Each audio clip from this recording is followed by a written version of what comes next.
आज के बाद जो भी दहेज मांगे समझ लेना वो कुत्ता है, और लड़की का बाप जिसको उसकी डिमांड के मुताबिक दे समझ लेना कि बाप उस कुत्ते के सामने हड्डियां डाल रहा है।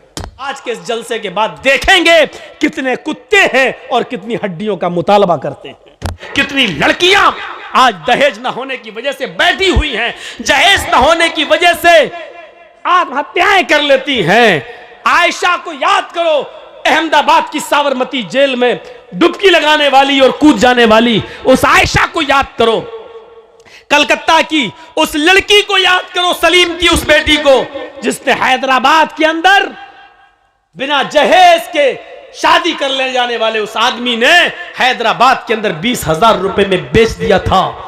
और वो लड़की दरिंदों का शिकार होकर पंखे पे लटक जाती है और फांसी के तख्ते पे लटकते हुए अपने बाप के नाम एक लेटर दे जाती है कि अब्बू, क्या मैं तुम्हारे ऊपर इतनी बोझल हो चुकी थी, इतनी भारी हो गई थी कि लड़के की हकीकत भी तलाश नहीं की आपने, और जिसने बगैर जहेज के शादी करना चाहा आपने फट से उसको मेरा हाथ पकड़ा दिया और आपने उसके माँ बाप का पता भी नहीं लगाया।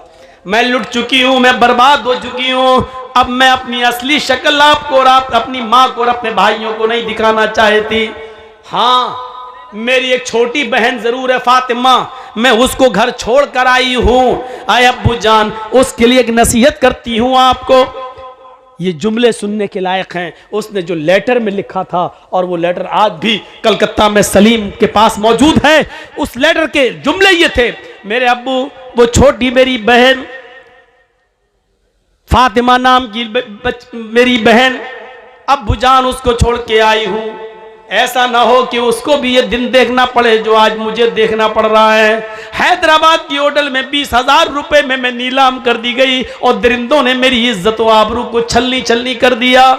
मैं अब भाग कर आपको और अपनी माँ को और अपने भाइयों को अपना नापाक चेहरा दिखाने के लायक नहीं रही हूँ, इसलिए मैंने मर जाना बेहतर समझा।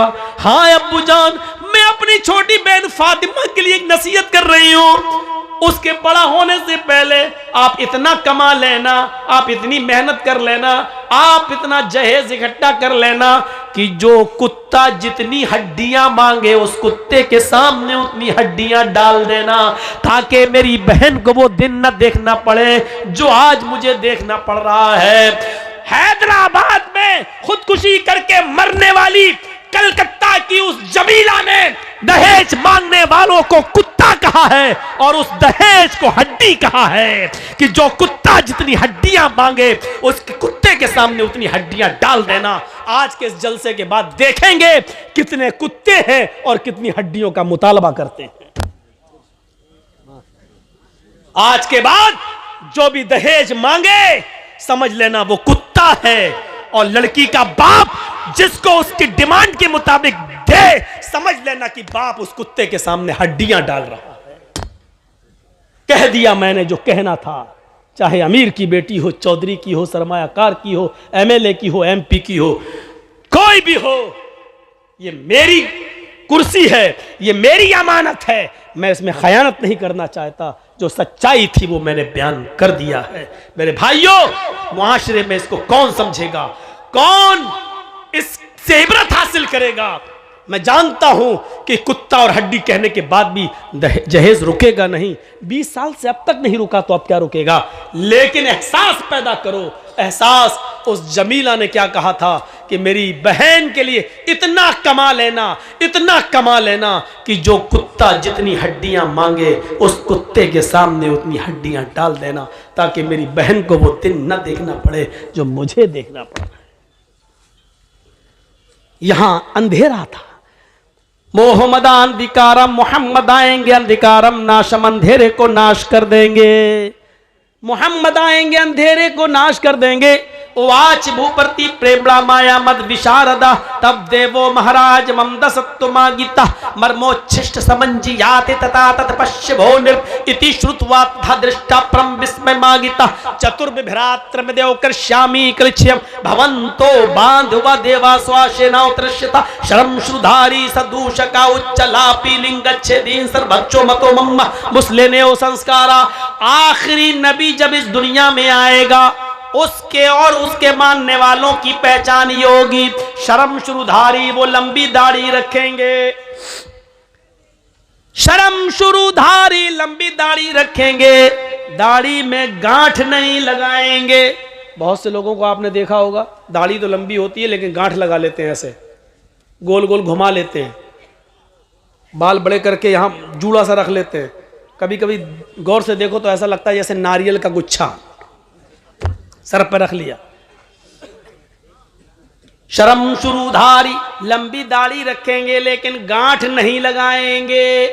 सदूशका, अपने सर के अगर पूरे बाल छिलाएंगे लेकिन टिक्की नहीं रखेंगे, चोटी। बहुत से हिंदू भाइयों को आपने देखा होगा पूरे बाल काट लेंगे, ये छोड़ देते हैं यहाँ टिक्की। हिंदू भाई कहते हैं शंकर जी की टिक्की से गंगा जमुना निकली है। गंगा जमुना जो निकली है वो शंकर भगवान की जटा से निकली है, टिक्की से निकली है। कितना बदल गया है। इधर शंकर जी की टिक्की है गंगा जमुना, और उधर जमजम। हाजरा पानी के लिए दौड़ रही हैं, पानी नहीं मिल रहा है। इस्माइल अलैहिस्सलाम जहां एड़ियां रगड़ रहे हैं, वहीं जिब्राइल ने पर मारा और जमजम का चश्मा जारी हो गया। यहां इस्माइल की एड़ियां हैं, यहां शंकर की जटा है, टिक्की है। कुछ तो है जो मिल रहा है। और चीख चीख के कह रहा, हिंदू भाइयों आओ, तुम्हारा खोया हुआ धर्म हमारे पास है, हम तुम्हें दे रहे हैं, ले लो। आपका बच्चा 5 साल की उम्र में गायब हो जाए और 15 साल के बाद जर्जीस को मिले, और 15 साल के बाद जर्जीस आपके बेटे को वापस करे, लीजिए आपका बेटा, आप कहोगे नहीं मेरा तो 5 साल का बच्चा था, वही दो। तो कितना बड़ा बेवकूफ बाप होगा। अरे 15 साल पहले खोया था तेरा बेटा, 15 साल के बाद अब वो 20 साल का हो गया है। 5 साल का था वो जब खोया था, 15 साल के बाद 20 साल का, अब 20 साल का बेटा तुझे दे रहा। नहीं साहब, वो तो काली शर्ट सफेद पैंट पहन के गया था, वही चाहिए हमें। वो तो 5 साल का था, वही चाहिए हमें। कितना बड़ा बेवकूफ होगा वो बाप जो 15 साल के बाद अपने बेटे को पहचान नहीं पा रहा है। आपका मजहब जिस कंडीशन में था उसमें धूल लग गई है। इतने सालों के बाद आपका खोया हुआ धर्म हम तुम्हें दे रहे हैं, आपका खोया हुआ नबी हम आपको वापस कर रहे हैं। आप कह रहे हैं नहीं साहब, हमारा जैसा था वैसा दो।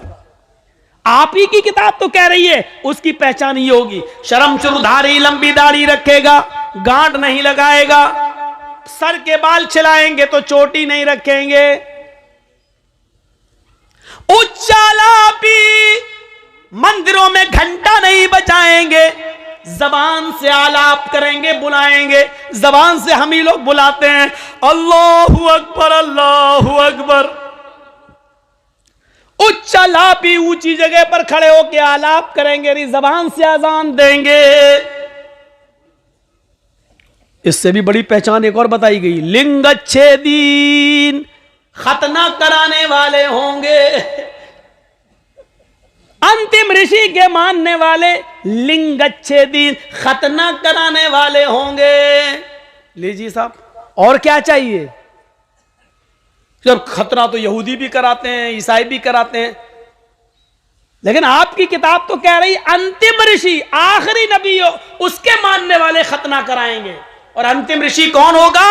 जो चांद के 2 टुकड़े करेगा उंगली के इशारे से। ये आपकी किताब कह रही है और ये दुनिया जानती है, चांद के उंगली के इशारे से 2 टुकड़े करने वाली जात मोहम्मदुर रसूलुल्लाह की है। आपकी किताब कह रही है चांद के 2 टुकड़े करने वाला अंतिम ऋषि होगा, उसकी पहचान ये होगी, उसकी और उसके मानने वालों की, कि वो लंबी दाढ़ी रखेंगे, दाढ़ी में गांठ नहीं लगाएंगे, सर के बाल छिलाएंगे तो चोटी नहीं रखेंगे, ऊंचे स्वर में आलाप करेंगे अर्थात अजान देंगे, लिंगच्छेदीन, खतना कराएंगे, सर्वभक्षो मतो मम्मा। और सबसे बड़ी एक पहचान ये होगी कि वो सर्वभक्ष होंगे, सब्जी भी खाएंगे और गोश्त भी खाएंगे। सर्वभक्ष, सब कुछ खाने वाले, सब्जी भी खाएंगे और गोश्त भी खाएंगे, लेकिन हर गोश्त नहीं खाएंगे। ये भी आपकी किताब कह रही है, हर गोश्त नहीं खाएंगे। बिना कौलन च पश्वस्ते शाम, बिना कौल बिना मंत्र के उनके यहाँ कोई जानवर हलाल नहीं होगा।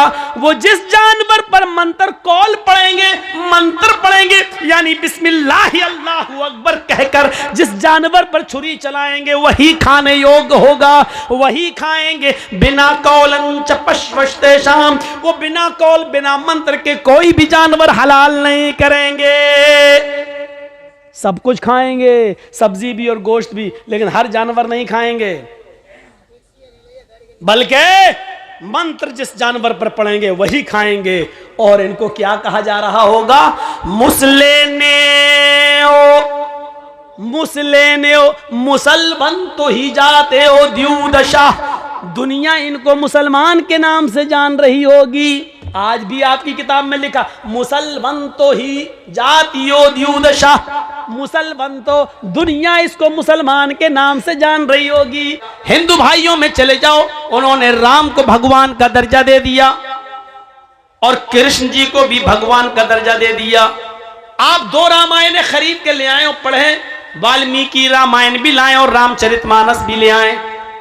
रामचरितमानस जो तुलसीदास जी ने लिखी है वो अभी जदीद नई है, वो नई है तुलसीदास जी वाली, वो नई, उसमें भगवान का दर्जा दे दिया राम को। और वाल्मीकि जी की रामायण में वाल्मीकि जी ने राम को भगवान माना ही नहीं है, राम को इंसान माना। आज भी दोनों रामायणें मौजूद हैं। वाल्मीकि जी राम को एक काल्पनिक मनुष्य इंसान मानते हैं और तुलसीदास जी ने उनको भगवान का दर्जा दे दिया है। मेरे भाइयों, अब आप पढ़िए, वाल्मीकि जी की रामायण में साफ तौर पर लिखा है, जब राम की पत्नी सीता का हरण हुआ और रावण लेकर जब गया, हनुमान और लक्ष्मण जब श्रीलंका से रावण के चंगुल से जब सीता जी को छुड़ा के लाए, तो सीता जी रामचंद्र जी के पास जाती हैं और उनका आशीर्वाद लेने के लिए उनके पैर छूने लगती हैं, उनके पैरों पे गिर जाती हैं। तो रामचंद्र जी ने अपनी पत्नी सीता को पैर नहीं छूने दिए, बल्कि उनके दोनों कांधे पकड़कर उनको उठा दिया, खड़ा कर दिया। कहा ये क्या कर रही हो? कहा आपको प्रणाम कर रही हूं, आपको नमस्कार कर रही हूं, आपके पैर छू रही हूं। तो रामचंद्र जी ने जो जुमले कहे, जो शब्द कहे, वो वाल्मीकि रामायण में है, राम रामाय नमः, राम रामाय सत्यम अस्ति। सीता तू मेरे पैर मत छू, मैं तो तेरा राम हूं। सीता तू मेरे पैर मत छू, मैं तो तेरा राम हूं। राम रामाय नमः, एक राम तेरे राम का भी है, एक राम तेरे राम का भी है। राम रामाय नमः, सीता तू उसके सामने सर झुका जो तेरे राम का राम है, यानी एक अल्लाह के सामने सर झुका। राम रामाय सत्यम अस्ति, इसलिए कि राम का ही राम सच्चा है। राम रामाय नमः, इसलिए कि राम का ही राम सच्चा है। ये सीता जी को रामचंद्र जी ने कहा, जो वाल्मीकि रामायण में आज भी मौजूद है। रामचंद्र जी ने अपने पैर नहीं छूने दिए, नहीं छूने दिए। इस्लाम क्या कहता है? इस्लाम कहता है कि कोई बाप कितना भी बुजुर्ग हो, लेकिन बेटा अपने बाप के पैर नहीं छू सकता, अपनी मां के भी पैर नहीं छू सकता। मां के कदमों के नीचे जन्नत है, वो तलाश करे, यानी खिदमत करके जन्नत में जाने की कोशिश करे। लेकिन मां के कदमों के नीचे जन्नत होने का मतलब ये नहीं है कि वो अपने मां के पैर छुए। वक़दा रब्बुका अल्ला तअबुदु इल्ला इय्याह, और तुम्हारे रब ने ये फैसला कर दिया है कि तुम अल्लाह के अलावा किसी और की इबादत नहीं करोगे। वबिल वालिदैनि एहसाना, और फौरन कह दिया अपने माँ बाप के साथ एहसान करो, यानी पहले इबादत अल्लाह की और अल्लाह की इबादत के बाद माँ बाप के साथ एहसान। वबिल वालिदैनि एहसाना, एहसान क्यों कहा? एहसान में हर नेकी शामिल है। बाप के पैर में दर्द हो रहा है तो उसका पैर दबाना एहसान है। अगर बाप के सर में दर्द हो रहा है तो उसका सर दबाना एहसान है। बाप बिस्तर पर लेटा हुआ है, चाहता है कि बेटे लेटे लेटे बोर हो गया हूं, जरा घर के बाहर मुझे टहला दो, घर के बाहर जरा मुझे हवा खिला दो। तो बेटे की जिम्मेदारी है अपनी पीठ के ऊपर लाद कर अपने बाप को घर के बाहर का चक्कर लगवाए, घुमाए। बाप बीमार है तो उसका इलाज कराए, ये एहसान है। एहसान हर उस नेकी को कहा जाता है जो माँ बाप को जिस नेकी की जरूरत है, माँ बाप को जिस चीज की जरूरत है उस चीज को पूरा कर देने का नाम एहसान है। इसलिए अल्लाह ने ये नहीं कहा कि अपने माँ बाप के पैर दबाओ, ये नहीं कहा कि अपने माँ बाप की खिदमत करो, बल्कि ये कहा वबिल वालिदैन एहसाना, तुम्हारे बाप को जिस चीज की जरूरत है वो जरूरत उसकी पूरी करो, ये एहसान है, ये एहसान है। इम्मा यबलुगन्ना इंदकल किबरा अहदुहुमा व किलाहुमा फला तकुल लहुमा उफ़ वला तनहरहुमा, जब उन दोनों में से कोई एक या वो दोनों तुम्हारी जिंदगी में बुढ़ापे को पहुंच जाएं तो तुम उनसे उफ भी मत करो, हूं भी मत करो, ये भी नहीं कर सकते। मसलन मेरे बाप बीमार हैं, बिस्तर पर लेटे हैं और मैं कंप्यूटर पे काम कर रहा हूँ, बहुत ज़रूरी इंपॉर्टेंट बिजनेस का काम, और बाप लेटे हैं, बेटा जी अब्बू एक गिलास पानी ला दो। कंप्यूटर बंद किया और गए, पानी ला के दे दिया। अल्लाह की कसम सवाब नहीं मिलेगा। क्यों? तुमने ये तुम्हारे मुंह से जो निकल गया, यानी बाप ने पानी मांगा और तुम कंप्यूटर पे कोई इमरजेंसी काम कर रहे हो, अचानक बेटा जी एक गिलास पानी ला दो। उठे, लाए, दिया, पिलाया, अपने हाथ से उनका सर पकड़ के पिलाया, सब कुछ किया, लेकिन जो निकल गया इसने तुम्हारी इस नेकी को बर्बाद कर दिया। कुरान कहता है फला तकुल लहुमा उफ, जब वो इस उम्र को पहुंच जाएं तो तुम भी नहीं करो। यह है बाप का दर्जा, यह है बाप का मकाम। लेकिन इतना ऊंचा मकाम होने के बावजूद यह नहीं कहा कि तुम अपने बाप के पैर छुओ, नहीं छू सकते, क्योंकि सर झुकाना सिर्फ एक अल्लाह के सामने जायज है। और आगे यहां तक अल्लाह के नबी ने फरमाया, अगर अल्लाह के अलावा सर झुकाना, सजदा करना किसी को जायज होता तो अल्लाह के नबी फरमाते हैं कि मैं औरतों को हुक्म देता कि वो अपने हस्बैंड्स, अपने शौहरों को सजदा करें। अगर अल्लाह के अलावा सजदा करना किसी को जायज होता तो मैं औरतों को हुक्म देता कि वो अपने शौहरों को सजदा करें। लेकिन बीवी भी अपने शौहर को सजदा नहीं कर सकती है, इसलिए कि सजदा सिर्फ अल्लाह का हक है, बंदा सिर्फ अल्लाह ही को कर सकता है और किसी को नहीं। मेरे भाइयों, इस मकाम को समझने की कोशिश करो। दुनिया में जितने भी धर्म हैं उन लोगों ने अपने अपने मज़ाहिब के महान पुरुषों को इंसानियत से निकाल दिया, लेकिन दुनिया में एक धर्म ऐसा है और वो है इस्लाम, जिसमें आज भी मोहम्मदुर रसूलुल्लाह को भगवान का, खुदा का, अल्लाह का दर्जा नहीं दिया गया है। हमने अपने महान पुरुष को इंसान ही का दर्जा दिया है और इंसान ही रहने दिया है। कुरान चीख कर ऐलान करता है, कुल इन्नमा अना बशरुम मिस्लुकुम, आए नबी कह दो कि